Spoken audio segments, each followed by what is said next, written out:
আসসালামু আলাইকুম রহমতুল্লাহ বরকাতুহু আলহামদুলিল্লাহ রাব্বিল আলামিন ওয়াসসালাতু ওয়াসসালামু আলা নবিয়িনা মুহাম্মদ ওয়া আলিহি ওয়া আসহাবিহি আজমাইন আম্মা বাদ। সুপ্রিয় দর্শক শ্রোতা ভাই বোনেরা, আজকের পৃথিবীর সবচেয়ে আলোচিত এবং ঘটনাবহুল ভূখণ্ডসমূহের অন্যতম হলো সিরিয়া। একজন মুসলমানের কাছে মক্কা এবং মদিনার পরে তৃতীয় সবচেয়ে গুরুত্বপূর্ণ এবং পবিত্রতম ভূখণ্ড হলো সিরিয়া। কারণ রাসূল করিম সাল্লাল্লাহু আলাইহি সাল্লামের বহু তাৎপর্যপূর্ণ ভবিষ্যৎবাণী রয়েছে সিরিয়াকে কেন্দ্র করে। আজকের সিরিয়ার প্রাচীন এবং ঐতিহাসিক নাম ছিল শাম। এই শামকে কেন্দ্র করে যতগুলো বর্ণনা হাদিসের কিতাবসমূহে পাওয়া যায়, সেই শামের সীমানা অবশ্য আজকের সিরিয়া থেকে বেশ খানিকটা বিস্তৃত এবং বড় ছিল। সিরিয়া, জর্ডান, ফিলিস্তিন এবং লেবানন এই দেশগুলো মিলে ছিল তখনকার শাম। অবশ্য তখনকার শামের সবচেয়ে প্রধান এবং বড় অংশ যেহেতু আজকের সিরিয়ায়, সেই জন্য সিরিয়াকেই সাধারণত শাম বলা হয়। শাম বা সিরিয়ার প্রধান এবং অন্যতম বৈশিষ্ট্য হলো যুগে যুগে আল্লাহ সুবহানাহু ওয়া তাআলার পক্ষ থেকে বিভিন্ন নবী রাসূল যে সারা পৃথিবীতে এসেছেন, তাদের সবচেয়ে বড় অংশ এবং সবচেয়ে বেশি সংখ্যক নবী রাসূল এসেছেন এই শাম বা সিরিয়া। শাম বা সিরিয়া এটাই কিয়ামতের ময়দান হবে। কিয়ামতের দিন লোকেরা এখানেই সমবেত হতে থাকবে। এর বাইরেও শাম বা সিরিয়া প্রসঙ্গে রাসূল করিম সাল্লাল্লাহু আলাইহি সাল্লামের আরও অনেক গুরুত্বপূর্ণ মন্তব্য এবং বক্তব্য রয়েছে। সামান্য কয়েকটি বক্তব্য আজ আপনাদের সম্মুখে আমরা পেশ করতে চাই। তার মধ্যে এক নম্বর হলো সহিহ বুখারীতে বর্ণিত হয়েছে, নবী আলাইহিস সালাতু ওয়াস সালাম বলেছেন, লা তাযালু তায়ফাতুম মিন উম্মতি মানসুরিন লা ইয়াদুররুহুম মান খাযালাহুম হাত্তা তাকুমাস সাআ। অর্থাৎ আমার উম্মতের মধ্যে একটা বিশেষ শ্রেণী, বিশেষ কিছু লোক থাকবে, একটা দল থাকবে যারা সত্যের পক্ষে লড়াই করতে থাকবে, আল্লাহর সাহায্য তাদের সঙ্গে থাকবে এবং তারা এই সত্যের পক্ষের লড়াইকে অব্যাহত রাখবে কিয়ামত কায়েম হওয়া পর্যন্ত।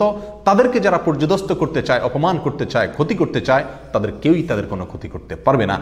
এই হাদিসে নবী আলাইহিস সালাম যে দলটির কথা বলেছেন, যারা সাহায্য প্রাপ্ত হবেন আল্লাহর পক্ষ থেকে এবং যারা অটল অবিচল থাকবেন সত্যের উপরে কিয়ামত পর্যন্ত, যাদেরকে কেউ অপদস্থ করতে পারবে না, সেই দলটি কারা এবং তাদের অবস্থান কোথায় হবে, এই প্রসঙ্গে সহিহ বুখারীতে নবী আলাইহিস সালামের একাধিক সাহাবায়ে কেরামের মন্তব্য রয়েছে, যারা বলেছেন যে এখানে যেই দলটির কথা বলা হয়েছে তারা হলেন সিরিয়ায় অবস্থানকারী হবেন এবং এটা হবে কিয়ামতের ঠিক আগ মুহূর্তে।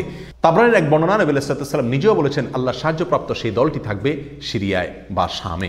সিরিয়া প্রসঙ্গে দ্বিতীয় হাদিসটিও বর্ণিত হয়েছে সহিহ বুখারীতে। বিখ্যাত সাহাবী আব্দুল্লাহ ইবনে ওমর রাদিয়াল্লাহু তাআলা আনহু বলেছেন, রাসূল করিম সাল্লাল্লাহু আলাইহি ওয়াসাল্লাম ইরশাদ করেছেন, আল্লাহুম্মা বারিক লানা ফি শামিনা ওয়াফি ইয়ামানিনা, অর্থাৎ আল্লাহ আমাদের সিরিয়ায়, আমাদের ইয়ামানে আপনি বরকত দান করুন। এই কথা বলার পরে উপস্থিত লোকেরা বলল, ইয়া রাসূলুল্লাহ ওয়াফি নাজদিনা, আমাদের নজদেও আল্লাহ বরকত দান করুন, সেই দোয়া করুন আপনি। নবী আলাইহিস সালাম তাদের কথায় কর্ণপাত না করে আবারও বললেন, আল্লাহুম্মা বারিক লানা ফি শামিনা ওয়াফি ইয়ামানিনা। লোকেরা আবারও বললেন ওয়াফি নাজদিনা, আমাদের নজদেও।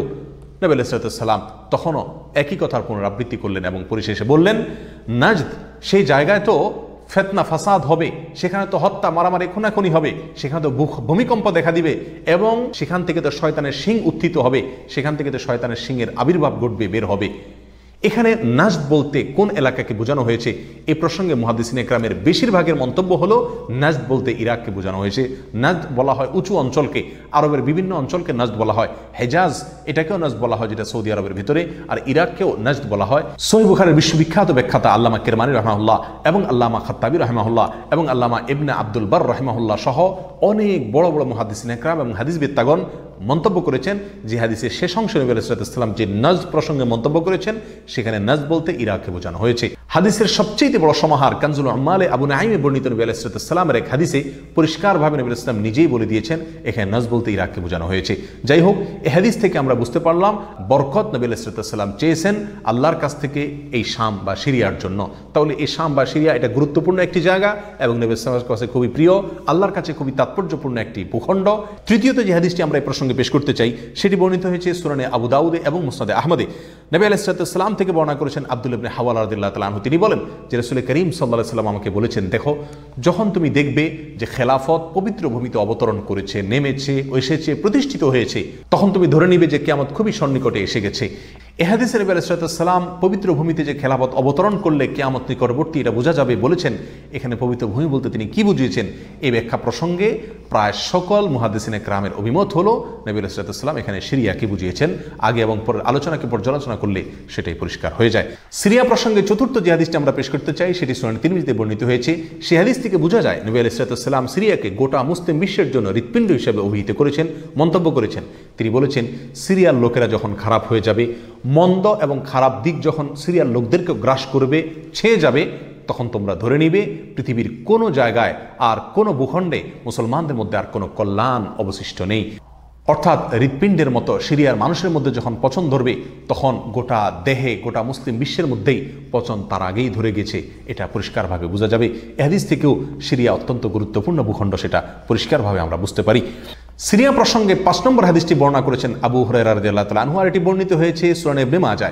নবী আলাইহিস সালাম বলেছেন, একটা সময় আসবে যখন গোটা বিশ্বে বড় বড় যুদ্ধ বিগ্রহ সংগঠিত হবে, বিশ্বজুড়ে যখন বড় বড় যুদ্ধ দেখা দিবে, তখন মাওয়ালিদের অর্থাৎ নমুসলিমদের একটি দল আল্লাহর পক্ষে, সত্যের পক্ষে, আল্লাহর দ্বীনের জন্য লড়াই করতে থাকবে এবং তখনকার আধুনিক যত অস্ত্রশস্ত্র এগুলিতে তারা সজ্জিত থাকবেন এবং সত্যের পক্ষে লড়াই করতে থাকবেন। তাহলে চরম সংকটময় পরিস্থিতিতে আল্লাহ সুবহানাহু ওয়া তাআলার একটা বিশেষ সাহায্য এবং অনুগ্রহ আমরা দেখতে পাচ্ছি, আর সেটা অবতীর্ণ হবে, সেটা নাজিল হবে এই সিরিয়ার দামেস্ক নামক শহরে। নাম্বার 6, সিরিয়া প্রসঙ্গে নবী আলাইহিস সালামের আরেকটি তাৎপর্যপূর্ণ ভবিষ্যদ্বাণী রয়েছে, যেটি বর্ণিত হয়েছে সহিহ মুসলিমে। বর্ণনা করেছেন সাহাবী নওয়াস ইবনে সুমআন রাদিয়াল্লাহু তাআলা আনহু।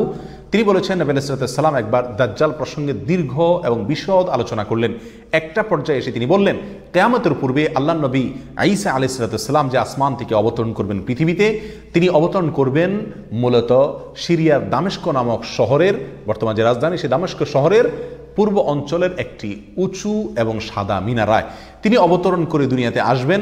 এসে সারা পৃথিবী জুড়ে তাণ্ডব চালানো দাজ্জালের বিরুদ্ধে তিনি লড়াই করবেন এবং সিরিয়ার এই লুদ নামক জায়গায় তিনি দাজ্জালকে হত্যা করবেন। একজন মুসলমানের কাছে যে সিরিয়ার ভূখণ্ডটি অত্যন্ত তাৎপর্যপূর্ণ তা পরিষ্কারভাবে হাদিসের মাধ্যমে ফুটে ওঠে। নাম্বার 7, তিরমিজি বর্ণিত এক হাদিসে আসছেন, নবী আলাইহিস সালাম ইরশাদ করেছেন, কিয়ামতের পূর্বে ইয়েমেনের হাজরামাউত নামক শহরে সেখানে আগ্নোৎপাত দেখা দিবে, আগ্নেয়গিরি দেখা দিবে এবং সে আগুন মানুষকে ধাওয়া করতে থাকবে। সেই পরিস্থিতি আসলে কিয়ামতের ঠিক পূর্ব মুহূর্তে আমরা কি করব, এই প্রসঙ্গে সাহাবা ইকরাম নবী আলাইহিস সালামের কাছে দিক নির্দেশনা চাইলে তিনি বললেন, আলাইকুম বিশাম, তোমরা শাম বা সিরিয়ায় গিয়ে আশ্রয় নিবে। অন্য এক হাদিসে আসছেন, নবী আলাইহিস সালাম বলেছেন, একটা সময় আসবে যখন 3টা জায়গায় একসঙ্গে যুদ্ধ চলবে, সিরিয়ায় এবং ইয়েমেনে এবং ইরাকে। একজন সাহাবী প্রশ্ন করলেন, ইয়া রাসূলুল্লাহ, আমাকে ওই সময় আপনি কোন পক্ষের হয়ে লড়াই করার জন্য নির্দেশ করবেন? নবী আলাইহিস সালাম বলেছেন, তুমি শামের হয়ে অর্থাৎ সিরিয়ার হয়ে তুমি লড়াই করবে, আর যদি সিরিয়া হয়ে লড়াই করার সামর্থ্য তোমার না থাকে তাহলে ইয়েমেনের পক্ষ তুমি অবলম্বন করবে। এই হাদিস একেবারে পরিষ্কারভাবে সিরিয়ার গুরুত্ব এবং তাৎপর্য আমাদের কাছে ফুটিয়ে তুলছে। নাম্বার 8, মুসনাদ আহমদ সহ বহু হাদিসের কিতাবে বর্ণিত হয়েছে, কিয়ামতের পূর্বে যে আগ্নেয়গিরি দেখা যাবে, যে আগ্নোৎপাত দেখা দিবে, সে আগুন মানুষকে ধাওয়া করতে থাকবে এবং সারা পৃথিবীর মানুষকে ধাওয়া করতে করতে করতে একটা জায়গায় একত্রিত করবে, আর সেটি হলো সিরিয়া। নবী আলাইহিস সালামের ভাষায় আরদুল মাহশারি ওয়াল মানশার, অর্থাৎ সিরিয়াই হবে কিয়ামতের ময়দান। কিয়ামতের সময় সারা পৃথিবী থেকে মানুষ সমবেত হয়ে এই সিরিয়াতেই একত্রিত হতে থাকবে। নাম্বার 9, নবী আলাইহিস সালাম আরেক হাদিসে বলেছেন, মালায়েকাতুল্লাহি বাসিতু আজনিহাতাহুম আলা শাম, আল্লাহর ফেরেশতাগণ সিরিয়ার উপরে তাদের ডানাকে ছেয়ে আছেন অথবা ছেয়ে থাকবেন। এই হাদিস থেকেও শাম বা সিরিয়ার গুরুত্ব একেবারে পরিষ্কারভাবে ফুটে ওঠে। নাম্বার 10, এক হাদিসে আসছেন, নবী আলাইহিস সালাম তার এক স্বপ্নের বিবরণ দিতে গিয়ে বলছেন যে, আমি একবার শুয়েছিলাম, দেখলাম আমার মাথার নিচ থেকে আল্লাহর কিতাবকে ছিনিয়ে নিয়ে যাওয়া হলো এবং সেটাকে যখন নিয়ে যাওয়া হচ্ছে আমি তাকিয়ে থাকলাম কোথায় নিয়ে যাওয়া হচ্ছে।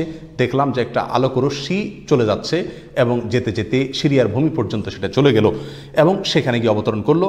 এরপর নবী আলাইহিস সালাম বললেন, আলা ইন্নাল ঈমানা ইযা ওয়াকাআতিল ফিতানু বিশাম, অর্থাৎ যখন সারা পৃথিবীতে ফিতনা ফাসাদ ছেয়ে যাবে তখন ঈমানের ঠিকানা হবে সিরিয়ায়, আর ঈমানদারদের আশ্রয়স্থল হবে, শেষ ভরসা হবে সিরিয়া।